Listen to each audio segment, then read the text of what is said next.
What's up, YouTube? It's the Koala here. I'm here to give you guys my first Yu-Gi-Oh video, and I will be doing a deck profile of my Gravekeepers. So yeah, that's pretty much to it. So let's get right into it.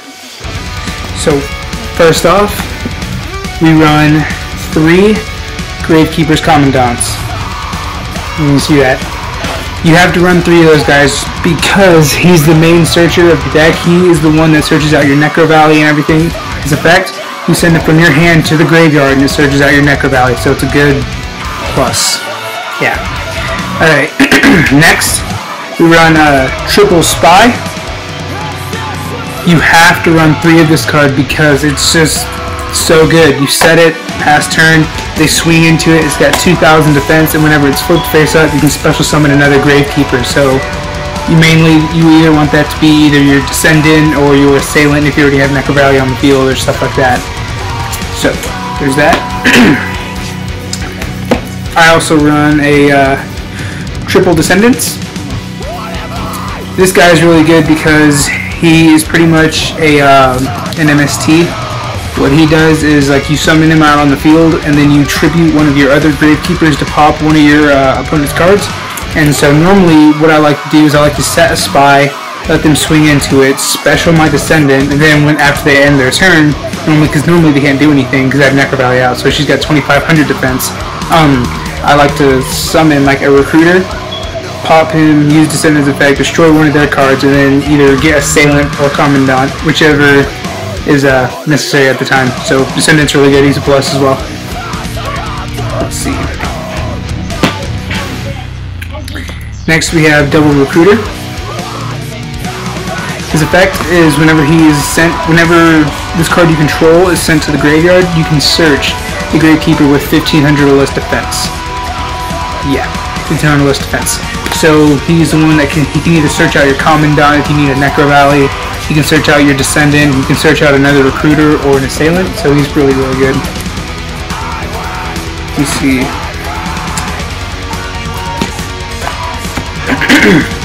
Alright, the MVP is Gravekeeper's Assailant. This guy is really, really good because whenever Necro Valley is out on the field, first you activate Assailant's effect, you declare, like, you enter the battle step, declare an attack, and then you can change the battle position of their monsters. So, like, say they have, like, I don't know, like, what's a really big monster? Say they have, I don't know, just say they have a really big monster out that has more than 2000 attack, but it has a really, really low defense. Pretty much Assailant can declare an attack, change it to defense mode, and then swing over it. So pretty much you can get rid of the really, really big boss monster. So Assailant is the really big MVP of my Gravekeepers, and I love him. He's awesome. I run 1 Recruiter, or Guard, sorry, Guard, 1 Guard. Guard's really, really good because you can just set him, and if you're playing a deck to where they're really big on the overlaying or synchro summoning or whatever, it's really good because then you just swing your Guard, or if they don't swing into him, you just flip him, and then just, you know, return that card back to the extra deck. Or if there's a really big boss monster that they had to, like, do all kinds of certain stuff to special summon, you can just put it back with your Guard. So Guard's really good. He gets over really good exceeds and synchros and stuff like that. Anyways, 1 Malefic Stardust Dragon. This guy is really, really good because whenever all you have to do to get him out on the field is just have your Necro Valley, and then all you got to do is just banish 1 Stardust Dragon from your extra deck, and then you can just summon this guy. And what he does is, I mean, like, as all Malefics do, he's the only one that can attack if he's, like, while he's on the field. But I mean, it's okay, he's 2500, but, like, his effect is really, really good because essentially people don't like Necro Valley because, I mean, it's broke card. Necro Valley is really, really good, and Malefic Stardust Dragon prevents people from being able to, like, MST or Heavy Storm or stuff like that to your Necro Valley, or any card effects that destroy cards like that. So as long as you have your Malefic Stardust out, they can't destroy your Necro Valley like that, so he's a really good plus as well. And then attack choice is Thunder King. I run 2 of them. The reason I run 2 Thunder Kings is because this deck doesn't really do all that much searching. The only really searching you ever really do that affects that the Thunder King would stop is the Recruiter or the Commandant, and normally if you just, first turn go Thunder King, you can pretty much stop whatever they need to do, and then normally people try to get over Thunder King as fast as they possibly can, so you don't have to worry about it affecting your deck that much. But he's just a really good card, and he's there, and he stops a lot of decks nowadays. Alright, so that was the monsters. Now we get into the traps. In the trap cards, I run 2 bottomless. So, it's bottomless. You know why you run bottomless. I run 2 Fiendish Chain. The reason I run 2 Fiendish Chain is because I don't main deck Effect Veiler, and there's a lot of cards that have, effects, blah blah blah, of course. But it's just a really good card. You set Fiendish Chain. If someone's something really big, or if they go into something ridiculous, you're just like, boom, Fiendish Chain, you can't attack and you can't activate its effect. Fiendish Chain's good. Let's see. I run 1 Mirror Force. The only reason I'm almost wanting to take this card out just because a lot of people are running Stardust or Starlight Road now and stuff like that. So Mirror Force, it's alright. It's just tech choice, whatever. I run a D Prison. Just one. D Prison is a really good card. There's a lot of effects nowadays where it'll say if the monster is destroyed or whatever, or if it's targeted and destroyed, it can't be destroyed by card effects. And Dimensional Prison, what it does, it doesn't say it destroys, it just says whenever an opponent's monster declares an attack, banish that target. It doesn't say destroy or anything like Bottomless, so it just banishes it, so most card effects can't get over this. I run 1 Starlight Road, just for all the heavy back row that I play, along with Huge Revolution. It's just tech choice, because with my luck, my Starlight Road always gets MST'd, so having that extra little protection makes me feel better.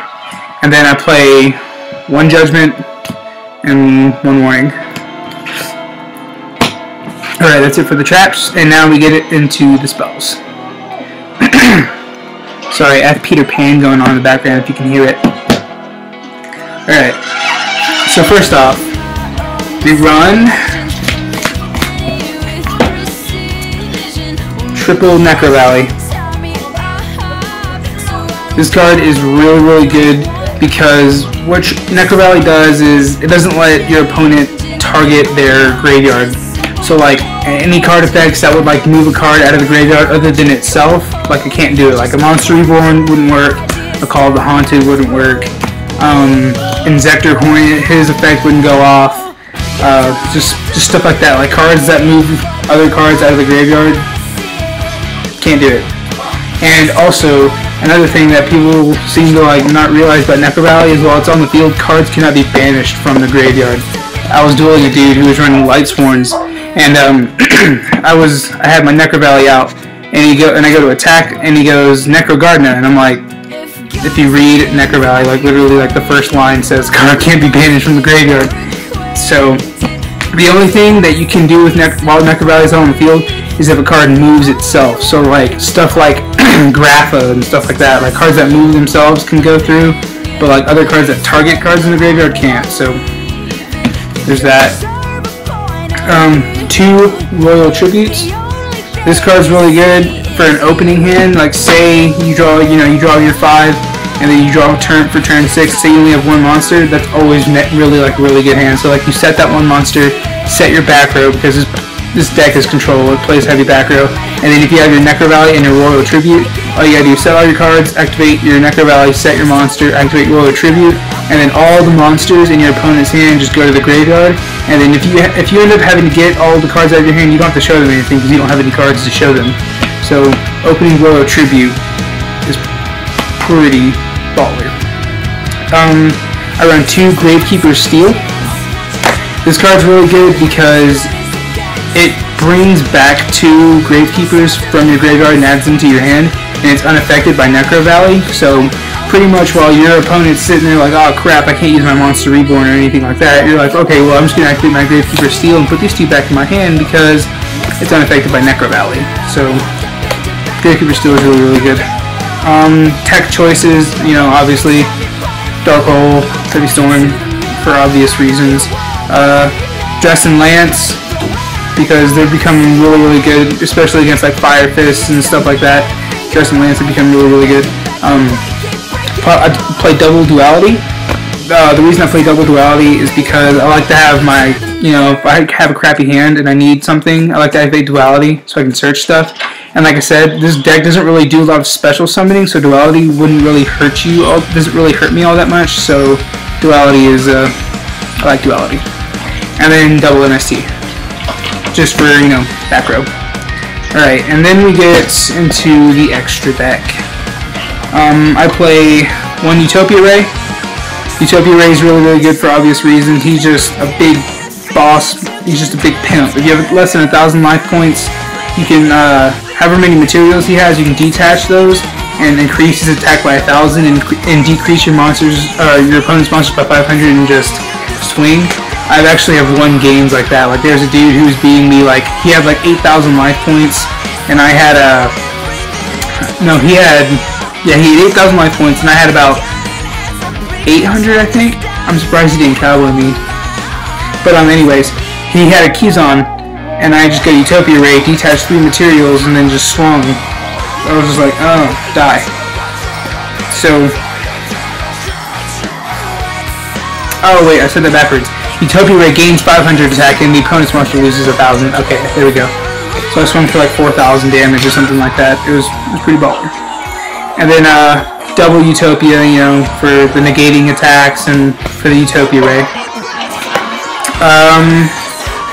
Zen Meister, I play one Zen Meister. It's just a rank 4 if I ever need him. He's just there. I haven't really used him all that much. This deck, like I said, doesn't do a lot of special summoning. You don't really go into the extra deck all that much just because you don't really need to. But anyways, one Gem Knight Pearl, just because he's 26 beater. Got Cowboy, just for those sick game finishers that you can do with this deck. A Photon Popple Operative. Let's see, Maestro the Symphony Djinn, really good card. Number 16 Shockmaster. Number 17 Leviathan Dragon. Musa Rhythm the String Djinn. A Zen Mains, for obvious reasons. And then 2 Stardust Dragons, for the Starlight Road and the Malefic Stardust.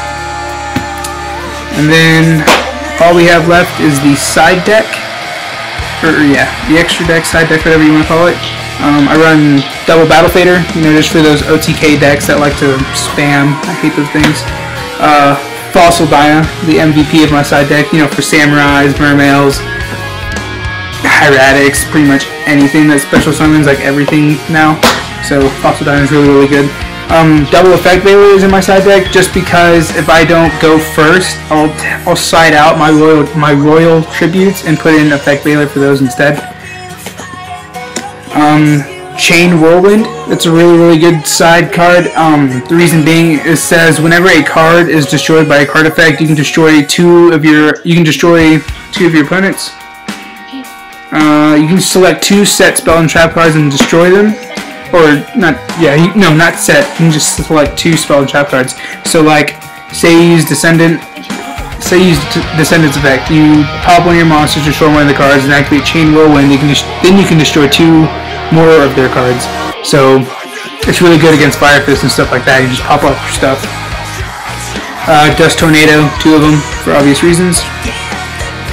Mind Crush for the royal tributes and stuff like that. So like if you end up like sending all their monsters to the graveyard, then you get to see their hand. If you have Mind Crush, royal tribute, and Necro Rally on the hand, it's a really good start. I play a Soul Drain for stuff like Dark Worlds and all that jazz, all that good stuff. It's a really good card. And then one Smashing Ground just in case there's something that my assailant can't get over, which is hardly ever happens.